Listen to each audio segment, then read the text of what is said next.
हज़रात मोहतरम, गाजा के लोगों के साथ धोखा किया जा रहा है। मैं आज आपको इस रिपोर्ट में बताने आया हूं गाजा में चल क्या रहा है। हारेट्स, सीधी खबर आपके सामने, इजराइल का सबसे बड़ा अखबार माना जाता है। अगर टॉप 10 अखबार आप इजराइल के देखेंगे तो ये उसमें शामिल है। हारेट्स ने टाइटल पर बता दिया है कि इजराइल की सेना को, आईडीएफ को गवर्नमेंट ने आदेश दिया है, नेतन्याहू की सरकार का आदेश है कि जो अमेरिकी एजेंसियां मदद बांट रही हैं और वहां जो गाजा के लोग मदद के लिए निहत्थे मौजूद हैं, उनको भी मार दो। जो सामने आए, चाहे वो तुम्हारे लिए खतरा ना हो, निहत्थे हो, उनको भी मार डालो। ये हारेट्स की रिपोर्ट है। यानी खुल्लम ऐसा लग रहा है कि इजराइल जो कुत्ते की तरह ईरान से हारा है, अब उसका भी गुस्सा निहत्तों पर निकाल रहा है इजराइल। अब आप देख लीजिए ये वीडियो। जो मदद लेने के लिए आए हैं गाजा के लोग, उनके ऊपर इजराइल की फौज ने ओपन फायरिंग कर दी है। खुल्लम खुल्ला ये लगातार हो रहा है। पहले दाना डालते हैं, कैसे मारा जा रहा है, सोचिए कैसे मारा जा रहा है। दाना डालते हैं, भूखे लोग वहां पहुंचते हैं, इजराइल की मिलिट्री सबको गोली मारने की कोशिश करती है और ओपन फायर करती है। लेकिन उधर डोनाल्ड ट्रंप का कहना कुछ और है। डोनाल्ड ट्रंप ने कहा है कि अगले हफ्ते तक गाजा और इजराइल के बीच सीज फायर हो जाएगा। सुन लीजिए। I think it's close. I just spoke with some of the people involved. It's a terrible situation that's going Gaza. He's asking about, and we think within the next week we're going to get a ceasefire. अब देखिए, personally मैं तो Donald Trump पर भरोसा 1% भी नहीं करता हूं। मेरा मानना हमेशा ये होता है कि ये झूठ बोलता है और दुनिया इस बात को मानती है कि ट्रंप झूठ बोलता है। ऐसे में आपको लाइव एग्जाम्पल मिला है कि ईरान से डील की बातें करते करते ईरान पर ही ये हमला किया है इजराइल ने और अमेरिका ने मिलकर, जो अभी ये जंग हुई। तो ऐसे में हम कैसे मान ले कि ट्रंप सच बोल रहा है? इजराइल पागल हो गया है। अब बस ये समझ लीजिए, अपना ईगो शांत करने के लिए जो ईरान ने पिटाई लगाई है इजराइल की, वो गुस्सा सब का सब ऐसा लग रहा है गाजा के लोगों पर निकाल रहा है। इस मैप को देखिए, जो आपको रंगीन हिस्सा नजर आ रहा है, लाल रंग, इसको भूल जाइए। ये जो सफेद रंग जितना नजर आ रहा है, लगभग पूरे इस गाजा का 20%, सिर्फ ये सफेद हिस्सा सेफ है। इजराइल ने इस पूरे इलाके को खाली करने का आदेश दे दिया है। यानी जो एरिया आप सफेद सफेद देख रहे हैं, सिर्फ यहां पर खतरा नहीं है। हालांकि सच्चाई और कैरेक्टर यह है इजराइल का कि सेफ तो कुछ भी नहीं है उसकी नजर में।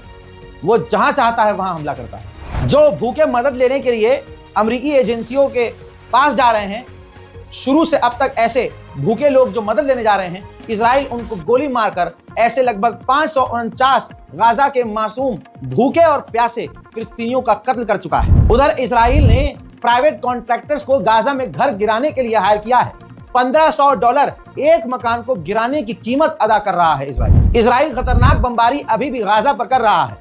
ऐसे में देखिए, वहां कोई भी जान बचाने का सोत्र नहीं है। लोग मलबे में जो लोग दबे हुए हैं, उनको इस तरह से हाथों से मिट्टी और मलबा हटाकर गाजा के लोग बचाने की लोगों को कोशिश कर रहे हैं, जिसमें ज्यादातर लोगों की मौत हो जा रही है क्योंकि मलबे में वो दबे रह जा रहे हैं। आपके सामने अब ये आंकड़ा रख रहा हूं मेरे दोस्तों। 628 दिन के इस नरसंहार में 56,331 लोगों की मौत हो चुकी है और 1,32,632 लोग घायल हैं। महिलाएं 12,400 मारी गई हैं और 18,860 बच्चे इजराइल के हमलों में शहीद हो गए हैं। इजराइल ने जबलिया मेन सिटी पर बमबारी की और इतने खतरनाक बम गिराए कि सब कुछ तबाह हो गया। मंजर आपके सामने है।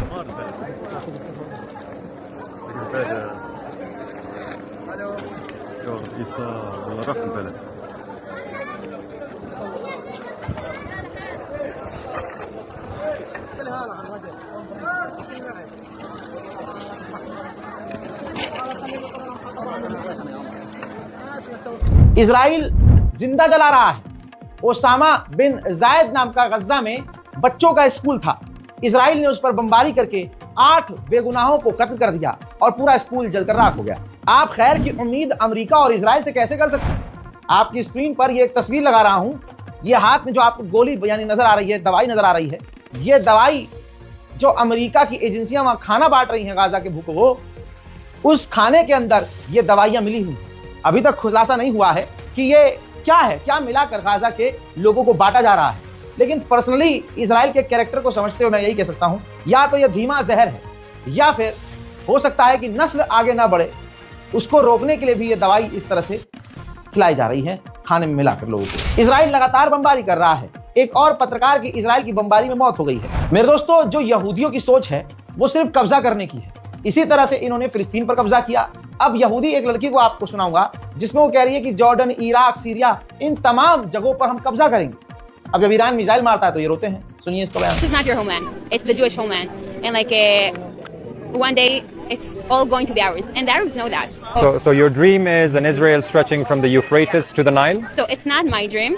It's a prophet that we got, like from Abraham. I believe that Abraham is my great-great-grandfather. So this is a part of whatever's, like, at the end it's going to happen. So the mission is to expand Israel from what it is today. Also, yes. To expand into Syria, Yeah. into Egypt. Exactly. Are you excited about these plans? I'm very excited. But this entails that you will have to take over countries that already exist. Right. So we're talking about half of Iraq, we're talking about Syria, we're talking about parts of Lebanon, Jordan. हाल गजा का दोस्तों बुरा है। जरा इस तस्वीर को देखिए। आटे की थैली फट गई तो आटा जमीन पर गिर गया। ऐसे में बेबसी और लाचारी देखिए। गिरे हुए जमीन पर आटे को गाजा का एक बच्चा, मासूम बच्चा समेट रहा है क्योंकि उसे पता है, पता नहीं अगला अनाज कब मिलेगा, तब तक इसी से काम चलाना है। यूएन ने खुद कहा है कि वेस्ट बैंक पर इजराइल कब्जा कर रहा है। वेस्ट बैंक के कई इलाके को वो ये कह के खाली करवा रहा है कि यहाँ हम मिलिट्री एक्सरसाइज करेंगे, लेकिन इस बहाने से वो वेस्ट बैंक पर फिलिस्तीन के कब्जा कर रहा है। लीजिए, मुसलमानों का पहला किबला बैतुल मुकद्दस के अंदर अब इजराइल के कट्टरवादी नेता बेंजीवीर ने यहूदियों के लिए अलाउ कर दिया है कि वो बैतुल मुकद्दस में जाकर नाच सकते हैं, गा सकते हैं, सब कुछ कर सकते हैं। ये कितना बड़ा कांड बेंजीवीर कर रहा है। लेकिन ऐसे मामलों में सऊदी अरब के जो बादशाह हैं, जो राजा हैं, मोहम्मद बिन सलमान का मुंह नहीं खुलेगा। तेल अवीव में ये बैनर लगा हुआ है जिसमें आप इस्लाम के गद्दारों को, अरब गद्दारों को देख सकते हैं। और ये तमाम अरब के देश ट्रंप के पीछे हैं। ट्रंप और नेतन्याहू आप देख सकते हैं बाजू में, बीच में लगे हुए हैं। इन सबके आगे डोनाल्ड ट्रंप। इजराइल की सेटलर मिनिस्टर ने कहा है कि अगर हम गजा के लोगों को भूखा रखेंगे, खाना नहीं देंगे, तो ये अपने आप यहाँ से चले जाएंगे और दुनिया इस पर कबूल कर लेगी कि हाँ ये छोड़कर चले गए, हमारी कोई आलोचना नहीं होगी। सुनिए। They will move. They will move. The Arabs will move. Why do you say that? If you don't get them, if you don't give, we want to have our hostages then, right? So we don't give them food, don't give the Arabs anything. They will have to leave. The world will accept them. Israel बमबारी कैसी कर रहा है, मेरे पीछे लगी हुई इस तस्वीर को देखिए। इजराइल पूरी बौखलाहट में है। पता नहीं ईरान से जो पिटाई हुई है उसका बदला इजराइल गाजा के लोगों से ले रहा है। वहीं ये तस्वीर बता रही है कि गाजा के जो मछुआरे हैं, अगर वो समुद्र में मछली पकड़ भी रहे हैं तो इजराइल की मिलिट्री उन्हें गोली मार रही है, उन पर हमला कर रही है। वहीं हजारों की तादाद में बैतुल मुकद्दस यानी मस्जिद अल अक्सा के परिसर में भारी मात्रा में यहूदी पहुंच रहे हैं। देख लीजिए।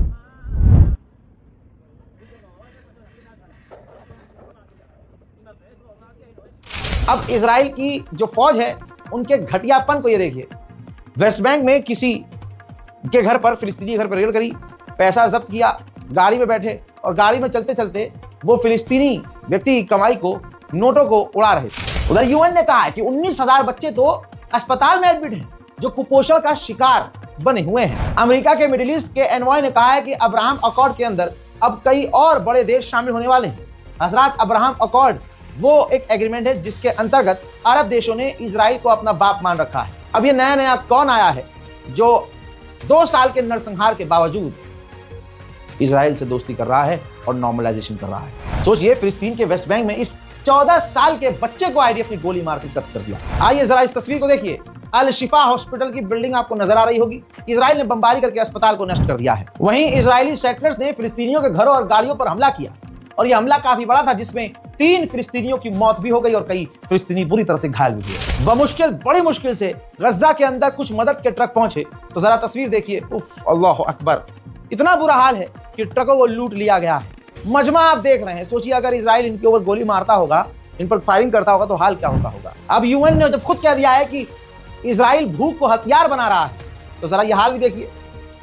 गाजा के अंदर सबसे बड़ा अब हथियार जो है भूख है। वहां के बच्चे, बूढ़े बुजुर्ग देखिए किस तरह से कतार में लगे हुए हैं और इनको सबको खाना नहीं मिल पाएगा। हर दिन वहां बच्चे भूखे और प्यासे सो रहे हैं। हज़रात मोहतरम, बात ये आई है तो आपके सामने ये प्रूफ मैं पेश कर ही चुका हूं कि आपने जो मदद भेजी उसके जरिए हमने आगे वो मदद भेजी है और हमने और भी इसके बाद कई मदद भेजी हैं।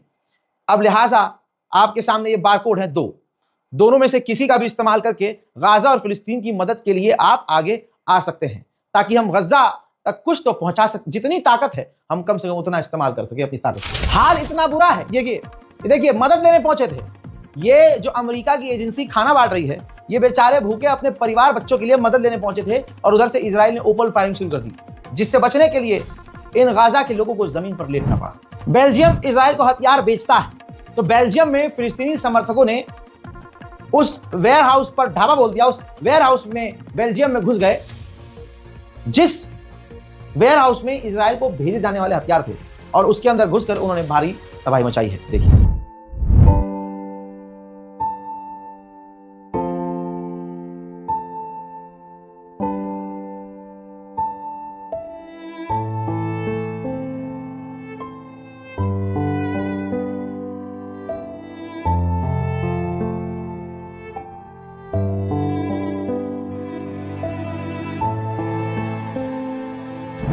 उधर इजराइल पागल हो चुका है, दुनिया मान चुकी है कि ईरान से कुत्ते की तरह हारा है, तो अब निहत्तों पर हमलावर है। लेबनान पर उसने इतनी खतरनाक बमबारी की कि ऐसा लग रहा था कि पता नहीं इजराइल अब क्या करके मानेगा। चंद तस्वीर आपकी स्क्रीन पर है, अल्लाह अकबर। ये देखिए लेबनान पर कितने खौफनाक हमले इजराइल ने किए हैं। कहा जा रहा है कि कई जो लेबनीज लोग जो हैं मारे गए हैं, और ये तब इजराइल ने किया है जब इजराइल कहता है कि हमारा लेबनान से सीज फायर है। खबर यह भी आ रही है कि सीरिया के राष्ट्रपति जोलानी और इजराइल के बीच डोनाल्ड ट्रंप एक बड़ी डील करवा सकते हैं। हमें तो पहले से पता है कि जोलानी अमेरिका और इजराइल का आदमी है। जो बंदे ने, मतलब आप ये सोच के देखिए, सारी दुनिया ईरान के साथ खड़ी, लेकिन इस इंसान ने, जोलानी ने ईरान पर हुए हमले का विरोध तक नहीं किया। जोलानी तो खुद सबसे बड़ा गद्दार है। इजराइल ने खुद कंफर्म किया है पहली बार कि हम डायरेक्ट वहां की गवर्नमेंट से नॉर्मलाइजेशन के लिए डायरेक्ट बात कर रहे हैं। यह गाजा का हाल है। आप लोगों से गुजारिश है, इस वीडियो को भेजिए इधर उधर, शेयर कीजिए और उम्मत मुस्लिमा तक पैगाम दीजिए कि रज़ाग्राफी अनस्क्रिप्टेड पर जाइए, खबरें देखिए, चैनल को सब्सक्राइब कीजिए, क्योंकि ये एक चैनल